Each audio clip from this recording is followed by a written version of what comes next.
in 5 years, I want to be selfish as shit. Both my kids gonna be grown. I want to be like, fuck them kids. P, honestly, I'm being honest with you because I've been through so much. I want in 5 years, I truly want to be at a financial level where I can stop, where I can just stop. I don't need to be worth hundreds of millions of dollars. I just need to be at a place where I can live comfortably and my kids are taken care of, and I'm okay with that. But I actually want to just stop because I want to. Hi, shit talkers. Welcome to Talk Shit Repeat. And I am your host, Paula, the shit talker. Shit talking, always rocking. Shit talkers, come on and drop in. Shit talk is always shocking. Talking shit with P, yeah. I mean, don't we all like talking shit anyways? Talk Shit Repeat is the podcast for you. Talking shit with P, yeah. Okay. You said I'm ready for this shit today. Today we got one person who, well, one of two of the people who think outside the box, because fuck being inside the box and fuck your titles. Literally, they say fuck your titles. Because over here, we are more than a title. So on that note, today, welcome to Talk Shit with Me. Thank you. I finally arrived. Finally. Listen, y'all. Wait. You listen to Just Hilarious? Yes. Right. Finally. I've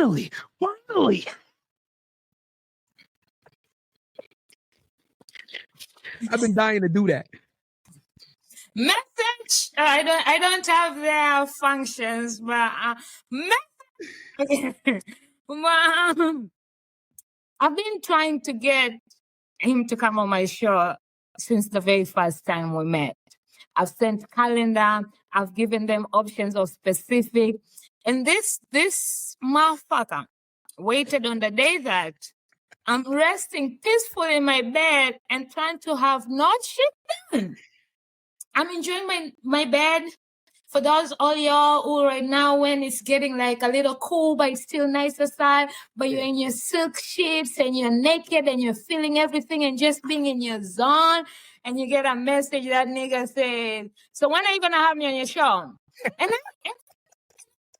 because just being a sarcastic bitch I am, and because I've played this game with them, when are you going to do it? And then we talk and then never.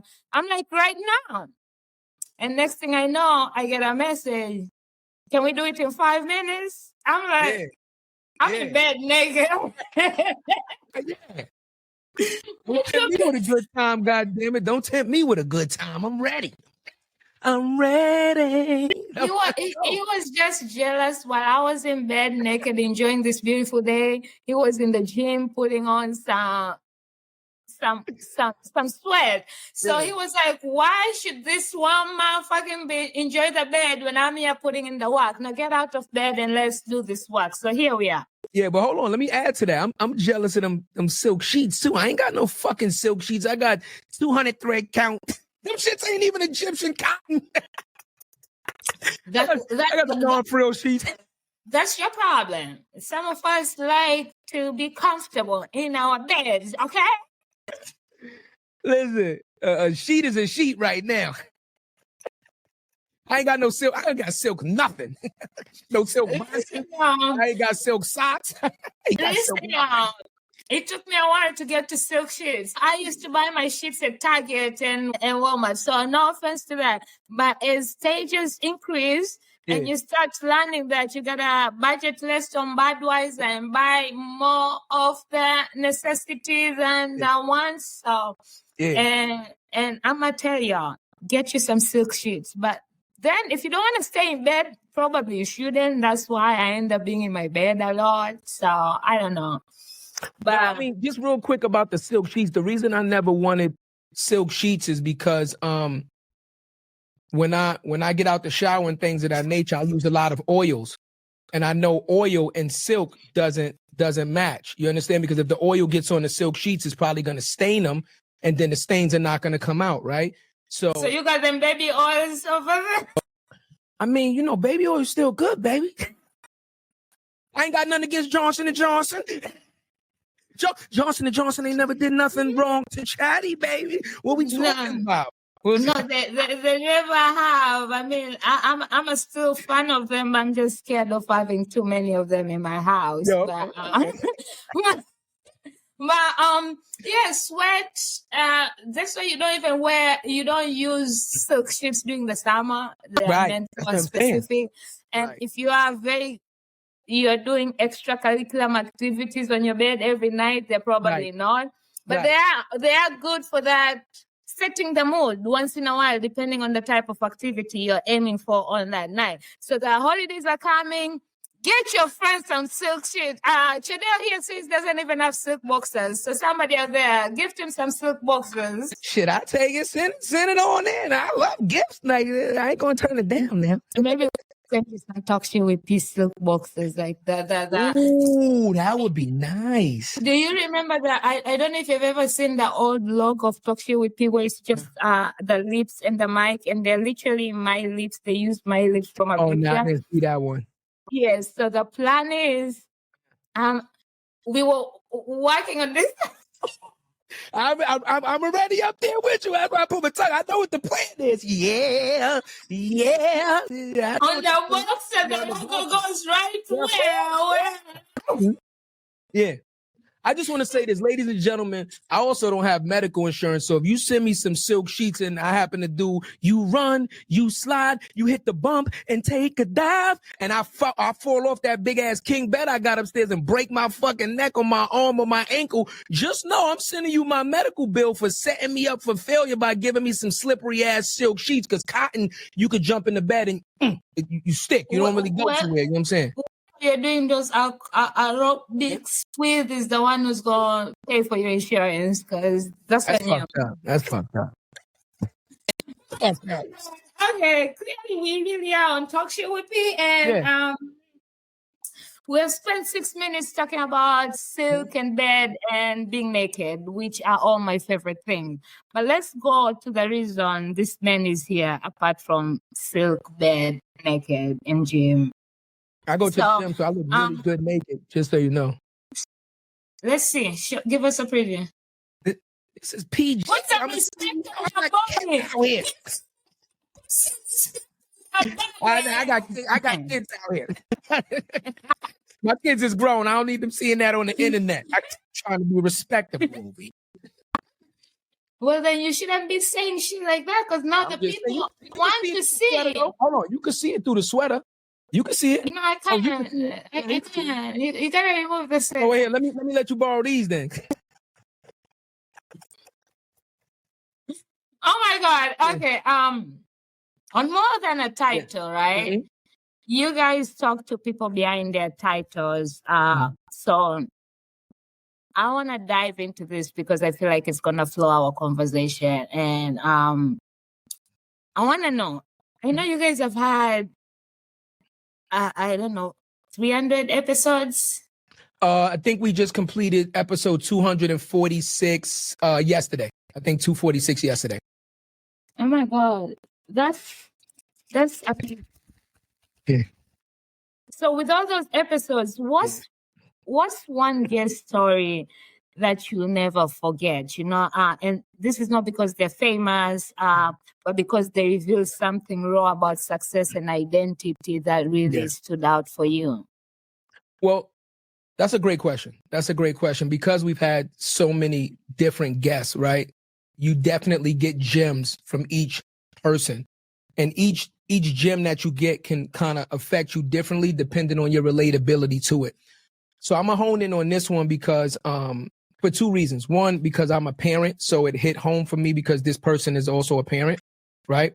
And second of all, we're actually going to have this person on again. We just got the confirmation. They contacted us that they want to have a second episode on Tuesday. So we're scheduling that out for Tuesday. So to answer that question is, One of the best gems I got was from Dr. Matthew Knowles, who's Beyonce and Solange Knowles' father, right? And we were talking about success. And throughout the interview, we hadn't brought up Beyonce not one time. We didn't bring her up not one time because the focus was him.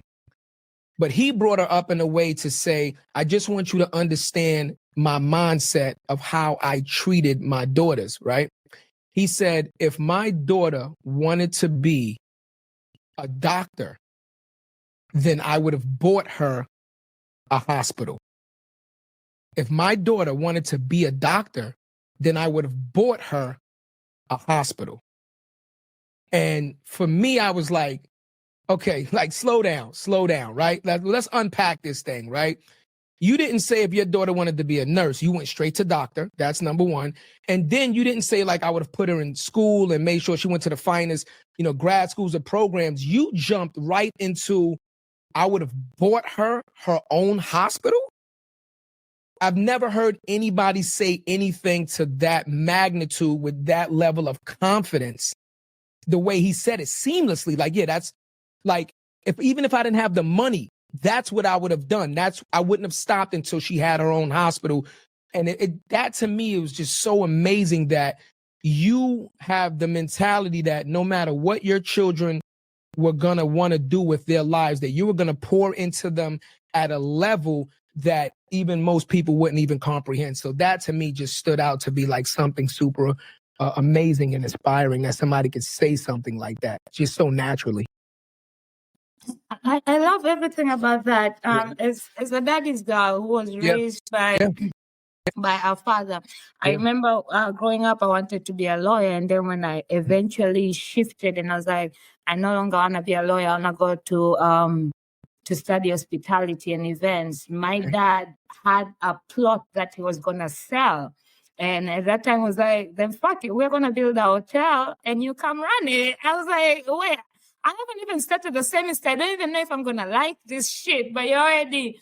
So to hear that, it's amazing. Something about dads, and no offense to father and son, that is also very much there. But I feel like they get extra financially security-wise when there's a daughter compared to a son. They want to make sure that they set them right so that y'all niggas out there ain't lying to their motherfucking daughters about no shit. Message. Message. But also, I love the fact that Beyonce was, the dad itself, when you say his name, you already know who the fuck he is. But the fact that you guys decided to just concentrate on him and he be the one to bring that, that also shows you guys as hosts at your interviewing skills. Kudos to you. Don't tell Jared. First of all, it's going to be so much. Can I say something though? I just want to say something. A lot of times me and Jared, when we interact, people think that we rehearse things, right? We rehearse things because we're so in sync with each other. But look at what I just did. Of 246 episodes, I told a story that you can relate to directly as almost hearing the same exact thing. How would I know that?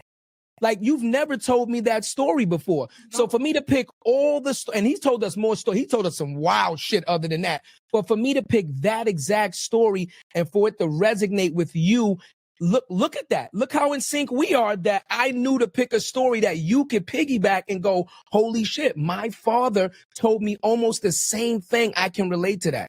That's powerful.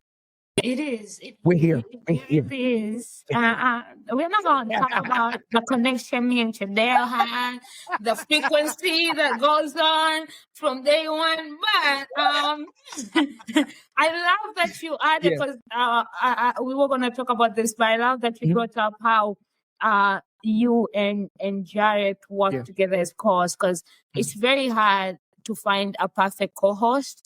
And especially also, I feel like it's even harder when it's your friend or your family member, because they take things the way they take them, and now whenever you bring business into that relationship.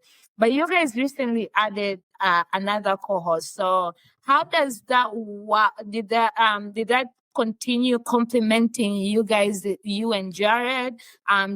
What went through picking up the third co-host that would complement just as you guys were? Because a lot of people out there are struggling in the podcasting industry with finding the perfect man. You thought dating was crazy out here? Try finding a co-host for a podcast, and they can both be passionate, but how you also run it could be that you're crashing. So how did you guys do that? Well, I'm gonna be honest, because I don't believe in making up stories just for it to sound good, right? I met her in California when we were attending a mastermind. Mike Barron and some friends that he deals with, Dante, who does credit, and what's his name? He wears the chain as FG. He goes viral a lot. I just can't remember his name. They were doing a mastermind in California. They invited us out there to come to the mastermind. I met her because I was setting up the podcasting equipment on the first floor of the mansion, and the mastermind was going on upstairs. Initially, my interaction with her was more of a Q&A. She was curious about podcasting, and I enjoyed the curiosity and started to answer any question that she had. Then she asked me, could I actually do services for her to help her along as far as a business transaction? So I told her, absolutely. If you're serious, you came to the right person, and we will help you get done what you need to get done in under 30 days. Plain and simple. When I introduced her to Jared, Jared actually had a different feel for her in the moment. When he seen how hands-on she was and how thirsty she was for knowledge and her intent of just wanting to learn this thing so aggressively, he recommended to me, hey, cuz I know that you want to do business with her, but I think it would be better to partner with her and bring her along because she might be a good fit for the podcast. Now, at first I was a little apprehensive because I'm like, listen, we don't really know her. We just met her. You understand? I think, with me personally, it takes a lot for me to kind of get to know somebody. And this we know. Yeah.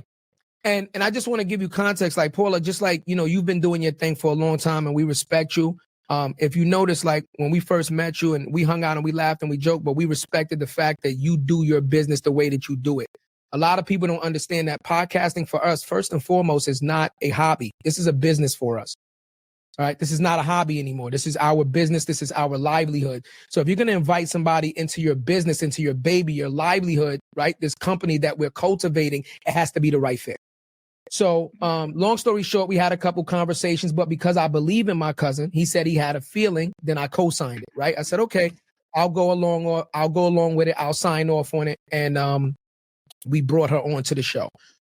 Unfortunately, as of, recently, she's no longer a co-host of the show because now you got an exclusive because nobody knows this pretty much but you. So here you guys go on Talk Shit with P. Here's an exclusive for you guys, right? For More Than the Title podcast. So we decided that the fit wasn't what we thought it would be. And, mutually, we decided that it would just be best if we parted ways and things of that nature. So moving forward, she's not going to be a part of the show or the company, any longer, unfortunately.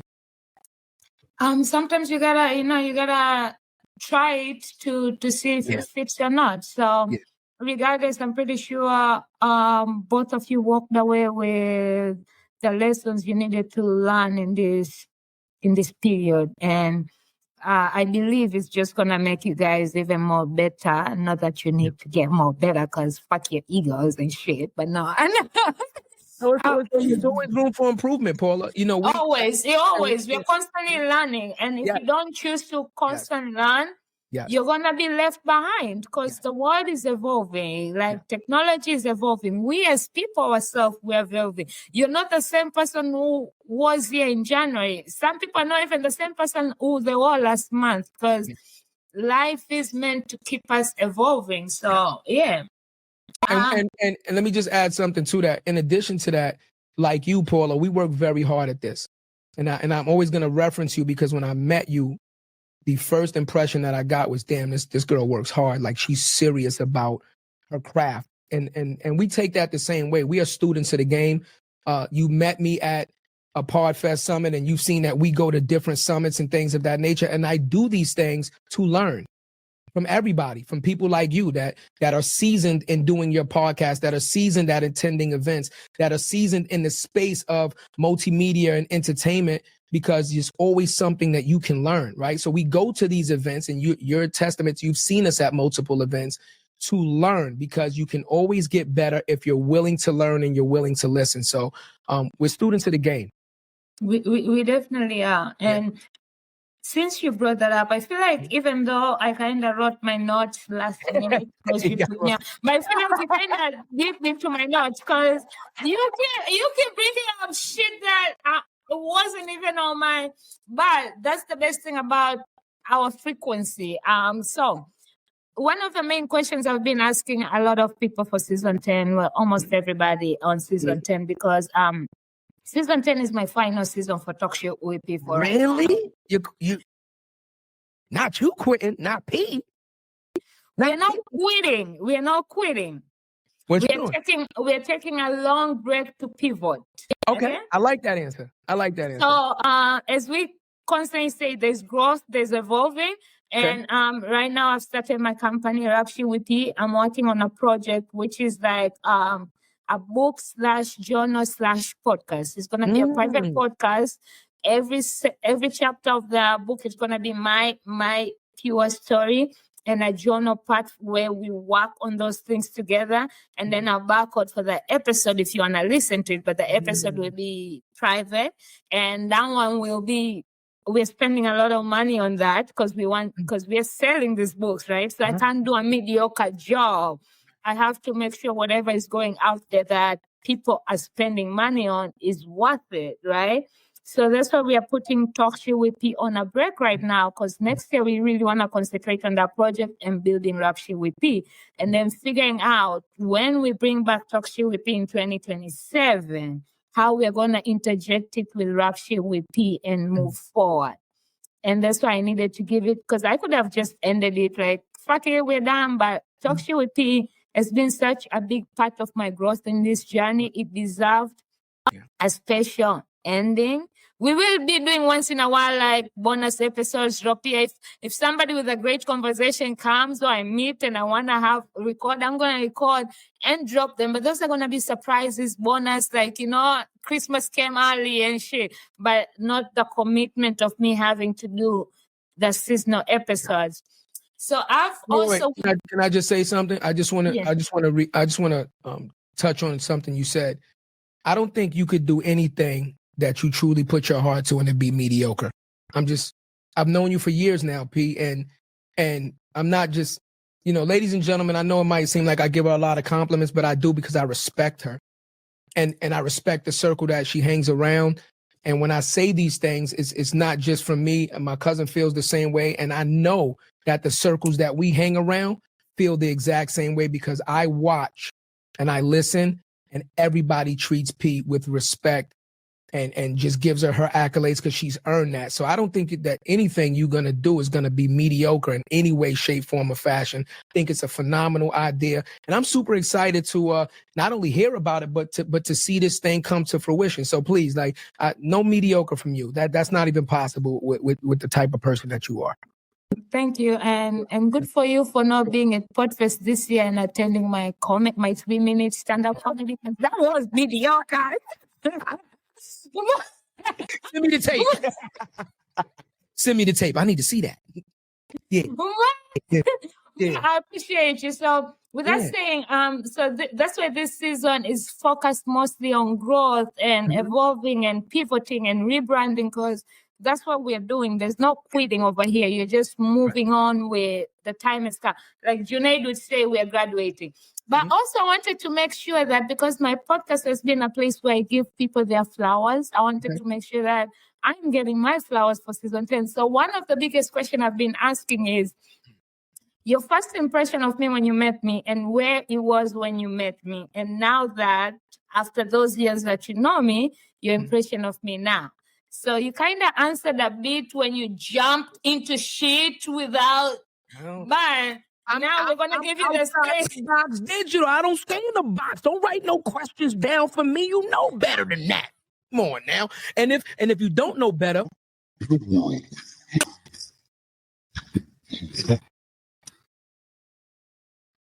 Oh my God, this is going to be a long episode. I'm just saying.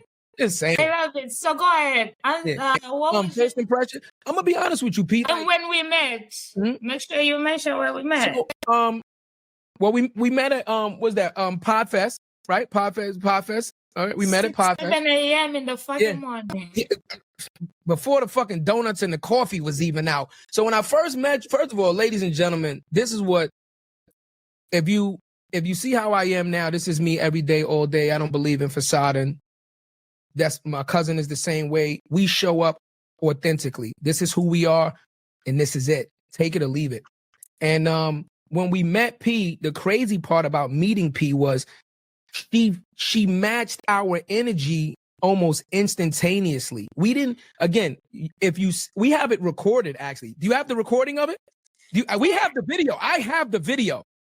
We're walking down the hall, this hallway, and it's like a ramp, and P's and she sees us, we see her, and automatically the energy, boom, explodes, and we start dancing and fucking, and it was just, you would think that we actually knew each other for an extreme long. Anybody that watched that interaction, you couldn't tell them that we didn't know each other for years. But we actually that was the first time we're actually like we had seen each other around the conference, but never interacted. Like that was our first interaction. And I have that on video. I have that interaction on video. And what we said was, and I'm glad you brought up the fact that we had seen you. So we had already seen P, doing the moderating thing and just being a very integral part of the movement, the Podfest movement, right? And we admired her for that. We was like, wow, because, ladies and gentlemen, if you guys never seen P, P's only like 3'11". You understand what I'm saying? She's a fucking, if the Tasmanian devil, if the Tasmanian devil could be a female, that would be P, because she's just fucking. Oh my God, that's right. Larry Roberts, red hat guy, he calls me the Tasmanian devil. It's like, please, how would I know that? You see? How would I know that? But of all the fucking Looney Tunes and cartoon, see what I just said? People would think this is rehearsed. So when we seen P, and we're like, damn, for somebody so small physically, her presence is monumental. Like, it just demands attention. When we seen you, your presence, the way you carry yourself, the way people were attracted to you, the way they spoke to you, it made us be like, well, who the fuck is that? We need to know her, because that's how we should move as a culture. It's attractive. It's intoxicating, because as a culture, I feel like a lot of us have that energy, but we don't tap into it. We're not secure in it. So we met her. I seen her.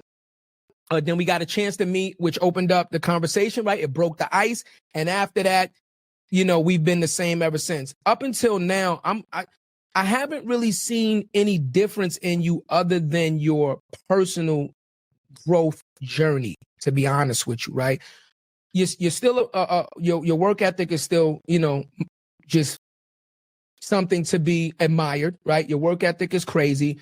Your professionalism, I've never seen you disrespect anybody. I've never seen anybody even think about disrespecting you. So your professionalism has always been on point. So you've been consistent over the years that I've known you. The only thing that I can truly say that I see a change in is you acknowledging within yourself that you needed to grow within certain areas, and then you actively making a plan to go ahead and enact those changes. That's it. And I admire that, because, again, ladies and gentlemen, this is not rehearsed. Me personally, I've been on a personal growth journey myself. So when I see, again, another person doing it, it's just something that, you look at and you be like, damn, she understands, right? She understands. And, and we've talked and we've kind of helped each other walk this journey together. So, you've been consistent with me, P. And I appreciate it, you know, because I hold you to a certain standard. And when I talk to other people, I hold them to your standard and be like, Pete does this and Pete does that. I don't want to hear no bullshit from you. Get the fuck out of here. Because if this girl could do this and do that and do this and do that, you're just fucking lazy. I'm just telling you the truth of what it is.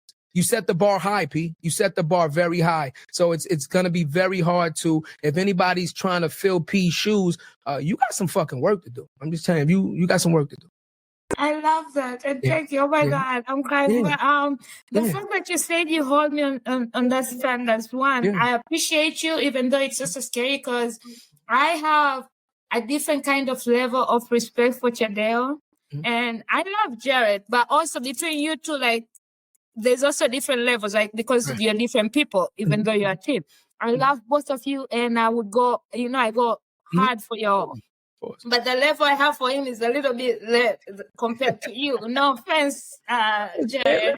But listen, we born with different people in different ways. Exactly. Right? But so for you to tell me you hold me like that, it's kind of also scary, because I know how you hold yourself and the standards you set for yourself. But also the funny thing is, shout out to Amanda, who's one of my good best friends who I met through this podcasting industry. And constantly, every time she fights with this man she's either dating or seeing, she would literally screenshot and send it to me or tell me, she's like, well, I told him if my best friend can do this, and why can't you? She's like, no, if he's supposed to be my man and his standards are way lower than my best friend's, then fuck that. And I'm like, message.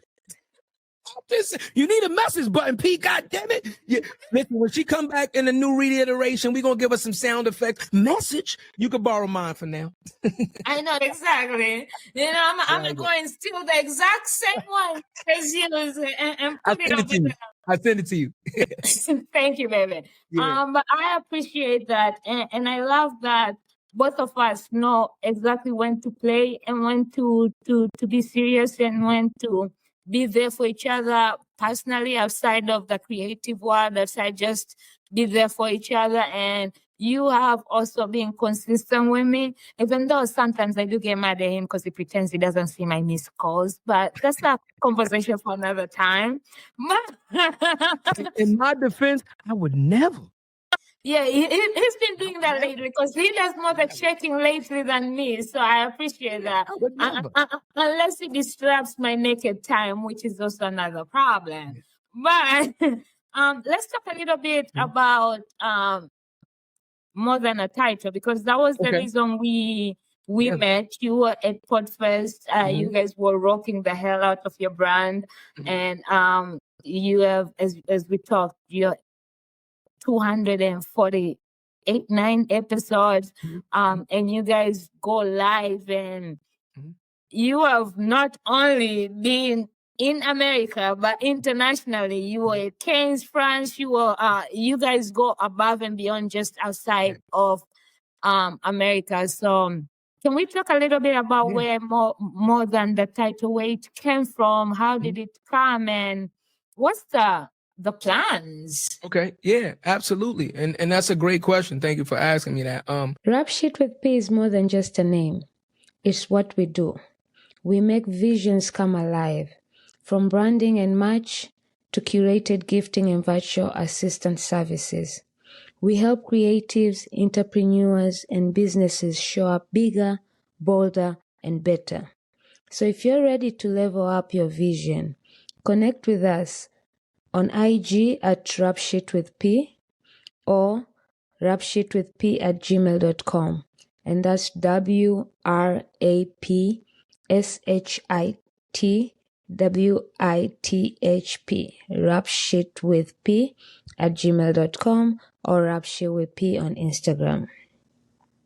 Rap Shit with P, where access meets energy, where passion meets execution, and where every detail gets wrapped with love and excitement.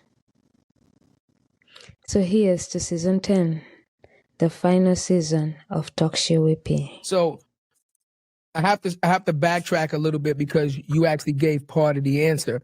When you said this frequency see, is the host. They're gonna say that it's I ain't gonna say the word, but they're gonna say that it's rehearsed. Okay, I said the word. They're gonna say we rehearsed it. Here's the thing. We have messages to prove this shit happened last minute. Here's the thing, right? You spoke about finding a person to do the podcast with. And finding a host, finding a person to do the podcast with, right, is very difficult, right? So More Than the Title actually was developed by my cousin. Okay, it was developed by my cousin. He actually worked for a company doing sales. It wasn't called More Than the Title at first. It was actually called Rankable. Okay, so he's a sales guy, and he wants to think of a better way to develop lead generation, a lead generation tool. He doesn't want to make 100 cold calls a day. He doesn't want to send a bunch of just blank cold emails to people. He's thinking outside the box. How do I get people that want to do business with us to meet us, to know us, to relate to us? That way, we don't have to have the conversation to convince them to do business with us. We can just have a regular conversation, let them get to know us, and then if business can sprout from that, it's a lot easier. So long story short, he created the podcast called Rankable first. Used it as a lead generation funnel, and it was actually very successful. Okay. Too successful if you listen to his story, because he'll tell you that he started to generate so much money and then started to kind of become like the face of the company because people are interacting with him mostly, that his CEO kind of had a self-esteem issue and was trying to battle him for like who's the biggest in the company. Now, me personally as a CEO, I look at it as if you hire the person to do a job and he's doing his job well, then you give him the resources and anything he needs to continue. Who cares who's bringing resources and business to the company? Like, leave your ego out of it. This is business. This is not a personal relation. This is not a battle of who's the alpha in the house, but that's actually what it became. He had gotten jealous because the people that would now call wanting to do the deals, instead of speaking to him, they're like, well, I know Jared. Can I speak to Jared? Which for you should have been like, hey, hell yeah, talk to Jared, because they already have the relationship. The call can go way more smooth. He probably can upsell, do a better deal, but it didn't work out that way. So long story short, my cousin and this person decided to part ways, which ultimately meant my cousin losing his job at that place and moving on. The problem with that now was Rankable wasn't owned by Jared. It was owned by the company that he was working for. So for the 2 years, or let's say the year or whatever that he kind of developed this thing, he couldn't take it with him because they owned the IP. He built for some other motherfuckers. Yes, he did. Okay.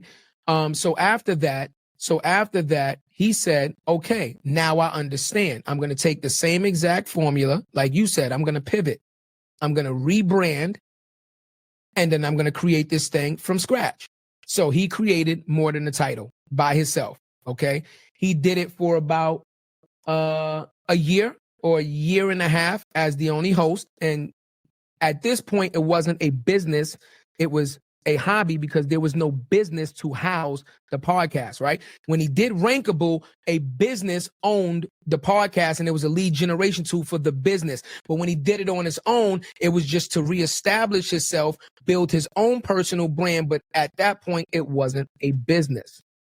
Once he realized that he had something and this thing was moving, he called me. He said, Cuzzo, I have this idea. I have this thing. I have traction. Let me pitch it to you. And I want to turn this thing into a business. You're the business guy. Can we partner? Okay. The first thing I said to him was, I gave him honesty and transparency. I said, let me explain something to you. I have no fucking idea what a podcast is, because at that point, I didn't listen to podcasts. They weren't on my radar. So I'm not going to pretend to know something when I don't. So I said, listen, I don't know podcasting. I don't know anything about it. I don't really listen to podcasts. So I'll tell you what, if we end up doing this deal, I'm going to put my faith in you. I know you and I know your work ethic. So I'm going to put my faith into you, but I charge you this. If I partner with you, you have to teach me podcasting. And in turn, I will teach you business. So I'll learn from you, you learn from me. And that way, now not one person is responsible for just a sizable portion of how this company will run. So just in case you get sick, I understand podcasting now. I know podcasting. I could help take up some of your duties until you get well, right? So that you're not overburdened. And guess what? You know business now. So just in case I fall ill or something happens to me, you can take up some of my duties or all of my duties, whatever, it doesn't matter, to ensure that this thing that we have created can continue to move forward. So that's how the actual More Than a Title show came about. And one more just piece to that. My cousin was actually doing it. He had partnered with a person in Jersey who was, a person in California who was his executive producer at the time. When I joined, it was 3 of us. When I created the company, it was 3 of us. It was 3 of us as founders. But that person is no longer about a season in. That person, is no longer a part of the company. And it just became me and Jared for the last 3 years, just going strong, just us 2. Yeah. So that's the story. Well, yeah, I love that. I didn't know that about Jared. And it sucks to build from somebody, but sometimes that's the experience or the journey you have to go through to figure out your path in the next life, right? Because we have different lives. That's why we are more than a title, right? Because there was one point you were a teacher, and now you're, which comes to you. When we talk about more than a title, is that person yourself who wears many, many titles. Mm-hmm. Co-host, founder, CEO, father, Marine Corps veteran, for those who don't know. Okay, put some respect on that, and happy belated Veterans Day. Entrepreneur. And hold on, wait. And happy Marine Corps birthday that just passed. The Marine Corps birthday, I believe it's 250 just passed. So 250 years Marine Corps. Yeah. So happy birthday, Marine. All right. Hoorah! Hoorah! Yeah. I've always, this is a side note, I've always watched those movies, the galley movies, where in one weekend, these Marine get to leave their ship and come to New York for a weekend, and they're very hungry. I've always wanted to be one of those guys who just like, a Marine who's been stuck in a boat for how many? Fleet Week. It's called Fleet Week. Yes, I want to take the Fleet. Like, I wish in my 20s. Yeah. My when I was in my 20s, in my whole phase, I could have attended a Fleet Week because like something about the attire and the uniform. Uniform, baby. I'm a sucker for a guy who looks good in a suit. Mm-hmm. Like, it doesn't matter how the suit looks, but because you can have a very good suit, but if it's not tailored for you, it doesn't look good on you. It doesn't matter if the suit is a branded or whatever. So a fitted war suit or a uniform, like, baby, but back to what I was saying. So ladies and gentlemen, just in case you was wondering, I look phenomenal in a suit. Oh, my tailored. I was phenomenal. I wear them shits. Listen, I'm not coming here to not talk my shit. This is talk shit with P. I'm gonna talk my shit. I look good in a suit. I look you be talking, but you don't be proving shit. But no, he does look good in a suit. I have seen. Somebody wasn't in person. Yeah. I just saw pictures on Instagram, but I am saying you do wear a suit. Amazing. I don't know why you're bringing this up right now, but let's get back to the point of this. You also a son, a brother, a nephew, a friend, an uncle. Yeah. So if we talk about being more than a title, this is one time I'm going to ask, which of these titles, because that's a lot of titles that you have, right? Yeah. Really feels truest to you, and why? Yeah, that's easy. My answer is always going to be father. My answer is always going to be father. because that's my legacy. That's my generational wealth. You understand? It's my biggest accomplishment. The fact that I was able, because some people are genetically born not able to reproduce, right? So you understand? So it's a lot of things that goes into reproduction that we take for granted. So just being able to create life, and me doing that, and not only doing it, but with my first child, mainly me being the primary parent, because I had custody of my son since he was about 2 years old, or some 1.5, 2 years old. So I am the primary custodial parent, being that 90, 100%, whatever, 80% parent, and raising my child and just cultivating him and pouring into him and just looking at all the things of me and him. I think that's my greatest accomplishment. And just at this point in stage in life, when he'll be 24 in about 3 weeks. He's in the Army. He's a veteran, been in about 6 years. He's in college. And just to see that, the beautiful young man that he's become, it just fills me with a sense of purpose and joy to say that, like, yo, I did that. So I think above anything and all else, and like I said, I have another son also. He'll be my oldest son will be 24 in about 3 weeks, and my youngest son will be 17 in 2 weeks. So they're like a week and a half apart. They're both in December, and they're 7 years apart.